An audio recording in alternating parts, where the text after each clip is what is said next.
మహేందర్ గారు గంగాభవాని కళ్యాణానికి 20 రూపాయల కట్టం. జంధ్యాల విఘ్నేష్ గారు గంగాభవాని కళ్యాణానికి 20 రూపాయల కట్టం. ఆడపుర ఆదేశం కుటుంబ సభ్యులు గంగాభవాని కళ్యాణానికి 20 రూపాయల కట్టం. శ్రీనివాస్ గారు పచ్చులేరు పుష్ప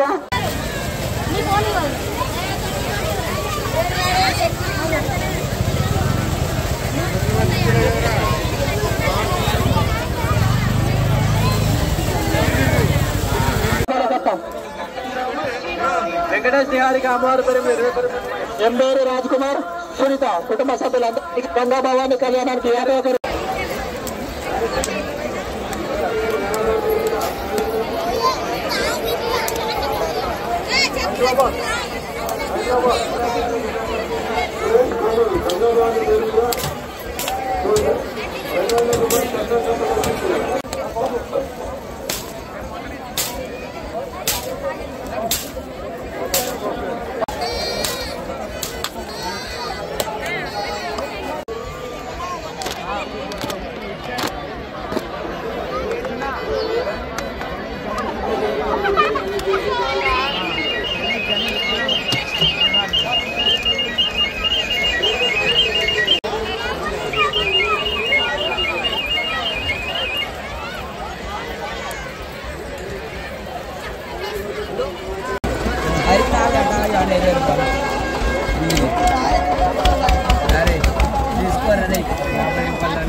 నువ్వు లోపల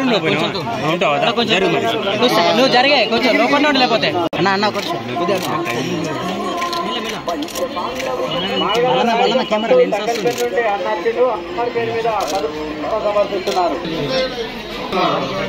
టెన్షన్ తీసుకోండి మన దగ్గర నెంబర్ ఉన్నది సినిమా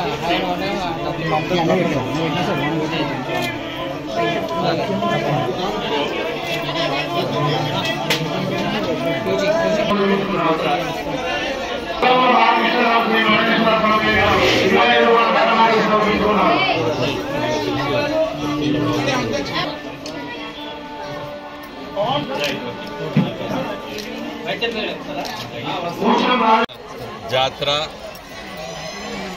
మానేరు మధ్యలో జరుగుతున్నటువంటి ఈ జాతరకి వేలాది మంది సిరిసిల్ల నగర ప్రజలు ఉదయం నుండి మహిళలు, చిన్నారులు, పెద్దలు అందరూ వచ్చి ఈ జాతరలో గంగమ్మ తల్లిని పూజించుకుంటున్నారు. ఈ సందర్భంలో మరి ఇక్కడ ఉన్నటువంటి గౌడ అఫీషియల్స్ అండ్ ప్రొఫెషనల్స్ సంఘం మిత్రులు మంచినీళ్ళు ఇక్కడికి వచ్చినటువంటి భక్తులకి అందించడానికి ప్రయత్నం చేస్తున్నారు. చాలా గొప్పగా మరి శుద్ధి అయినటువంటి నీళ్లను ఇచ్చినందుకు మరి గౌడ సంఘం శ్రీనివాస్ గౌడ్ గారికి నేను ధన్యవాదాలు చెప్తున్నాను ప్రజల తరఫున అందరితో. మరి ఈరోజు ఇంత మంచి కార్యక్రమం ఇలా వారు జరుపుకుంటున్నారు. మరి మాకందరికీ కూడా మా జిల్లా పరిషత్ చైర్పర్సన్ గారు, అదేవిధంగా నగర మున్సిపల్ చైర్పర్సన్ గారు, మా సీనియర్ పార్టీ నాయకులందరం కూడా, డిస్ట్రిక్ట్ ఎడ్యుకేషన్ ఆఫీసర్ గారు, అయితే ఇంకా చాలామంది మా సీనియర్ తెలంగాణ ఉద్యమకారులందరూ కూడా ఇక్కడ చూస్తే చిన్ననాటి స్మృతులు గుర్తుకొచ్చింది. ఎందుకంటే చాలా కాలం నుండి ఉద్యమాల్లో రాజకీయాల్లో తిరుగుతున్న మా లాంటి వాళ్ళకి చిన్నతనంలో మరి సమ్మక్క సారక్క జాతర లాంటి జాతరలు, పల్లెటూరులో ఉన్నటువంటి చిన్న చిన్న జాతరలు వీటిలో చిన్నతనంలో పాల్గొనేది. అయితే ఏమీ మార్పు జరగలేదు. 50-60 సంవత్సరాల క్రితం ఉన్నటువంటి వాతావరణం మరి అదే వాతావరణం మళ్ళీ అవుతుంది. అఫ్కోర్స్ కొన్ని ఫెసిలిటీస్ లైక్ మైకులు ఇవన్నీ కూడా పెరిగినాయి, కానీ ఆ జ్ఞాపకాలు మాత్రం మా మధ్యలో మరి ఈరోజు జరుగుతున్న సందర్భంలో దాన్ని ఇక్కడ ఆహ్వానించినటువంటి మరి గంగపుత్ర సంఘం మిత్రులకి, అదేవిధంగా ఇక్కడ ఉన్నటువంటి భక్తులకి, నగర పాలక సంస్థకి నా కృతజ్ఞతలు తెలియజేస్తున్నాను.